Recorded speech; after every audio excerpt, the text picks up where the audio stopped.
What we need to do is to find a compromise whereby the party can be consulted effectively and whereby the Liberal Party as a whole can be involved in making a decision. I just happen to have a view that says it's better to have the party as a whole involved in finding a solution than it is to having a solution imposed from above.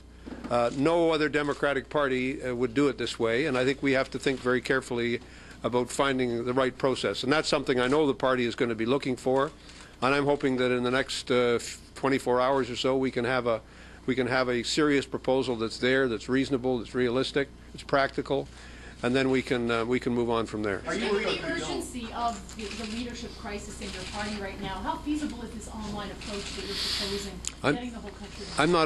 I'm not proposing anything in particular. I'm asking the party to propose something, and I think there will be a number of suggestions, and I'm sure the party will come up with a wise one.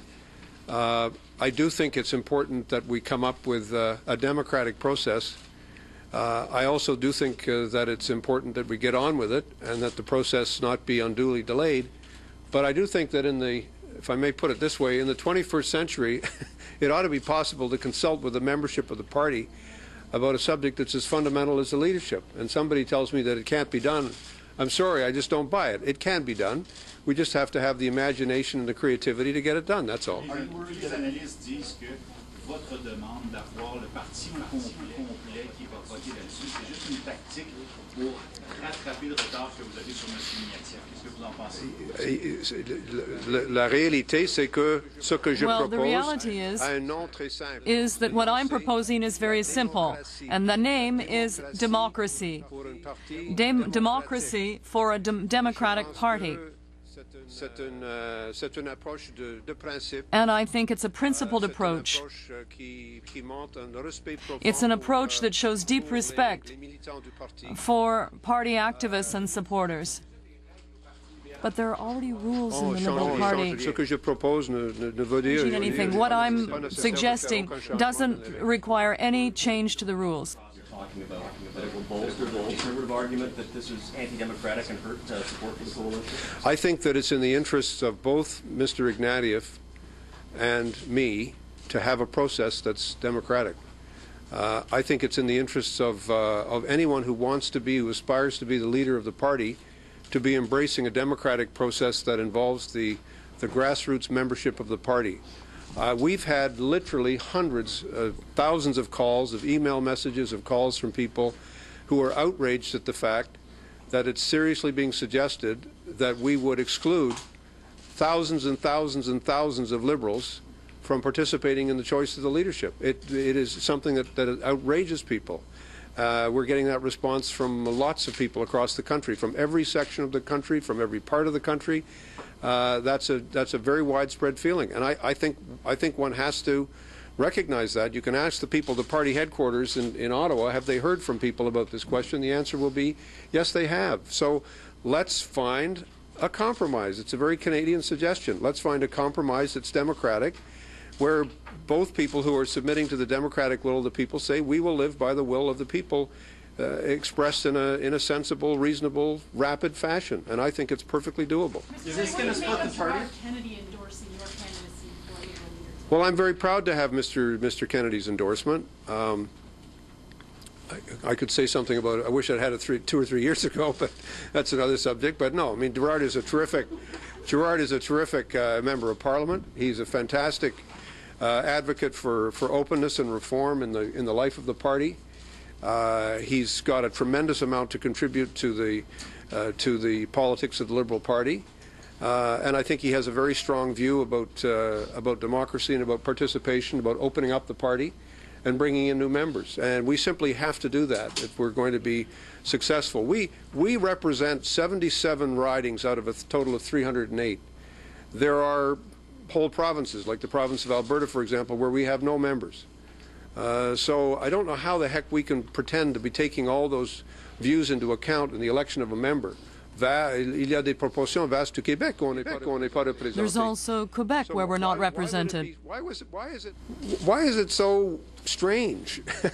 Why is it seen as something, that I'm somehow being difficult when I say that it's not a bad idea to do this in a way that that includes people. To me, it's just a natural thing.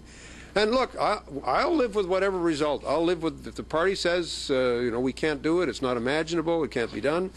We'll live with whatever the party recommends. But I'm not preempting anything, and I'm not declaring my candidacy for an interim leadership. I'm not trying to do any kind of one-off here. I'm just making a proposition that the party should be consulted, and I can't see how that wouldn't be the case in this at this time. To have another Yorkville meeting with Mr. Ignatieff?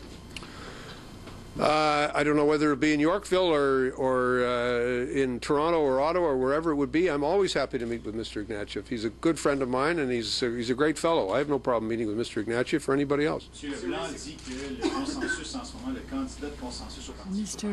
Leblanc is saying that the consensus candidate is Michael Ignatieff. What do you respond to that? Well, that's the opposite. He told me a few days ago, but that's the way it is. That's the way it works in politics. And I think it's really up to the party to decide whether there is a consensus candidate. This is not a decision to be made by a few people, and I think it's important to give the party an opportunity to make that decision.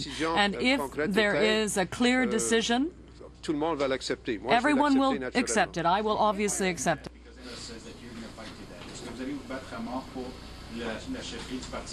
No. First of all, my health is excellent, so I don't use the D word when I talk about. No. This isn't about me. This is about what is the process that's going to help the Liberal Party to renew itself. What is the process that's going to help the Liberal Party to bring in new members? What is the process that's going to allow for a healthy competition? I don't think coronations are generally very successful in political parties. I think most people believe that it's better to have a contest. It's better to have a choice. It's better to have an opportunity for people to express themselves. I think those are all better things than to have everybody just sort of fall away because of whatever views or reasons they may have. I have a very high regard for Mr. Ignatieff, and I hope and expect that he has a high regard for me. I don't think it's inappropriate for him to be running, and I think it's appropriate for both of us to be running. And I don't know. To me, it's a very natural thing to have a contest in a political party is better than not having a contest. Do you think he's unbeatable? I know my English colleagues are going to want that answer. Do you think he's unbeatable? Is he the consensus of the vast majority of the Liberals right now? We will see. I mean, we will have a chance to see. I think very clearly and very soon. What is the view? What is the temperature? What is the view of the party? I'm not making any predictions one way or the other. I just think it's important to test the will of the party and to test the view of the party, and I think that's a healthy thing. I don't think that's.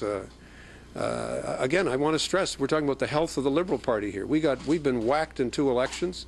We've got to make a comeback, and it seems to me the way you make a comeback is by talking about issues and letting people see what's at stake. There hasn't been a single public debate between the leadership candidates in this leadership. There hasn't been a single one. So you're telling me that without a single debate, without a single issue having been raised or a single question having been raised or people going back and forth, you're saying that it's all a foregone conclusion without a single delegate having been chosen? I mean, I know politics a little better than that. I mean, it seems to me that, if people have to stand the test of competition, I have to stand the test of competition. Everybody has to stand the test of competition, and we're healthier as a result to do that. Do you have enough time to do that, given that everyone agrees that there should be a leader in place, a permanent leader, by the time Parliament resumes? Sure, we have lots of time. We have a general election. It takes place over 5 weeks. An entire general election in which an entire government is elected and 308 MPs are selected is done over a 5-week period. And you're telling me we can't have a 2-man contest across Canada in 5 weeks? I mean, or 3 weeks, or however long the party wants to take. I mean, it doesn't matter to me how long it is. I'm not fussy about that. I just think the principle has to be respected. And I do think it's an important principle, an important chance for people to see that there's a difference.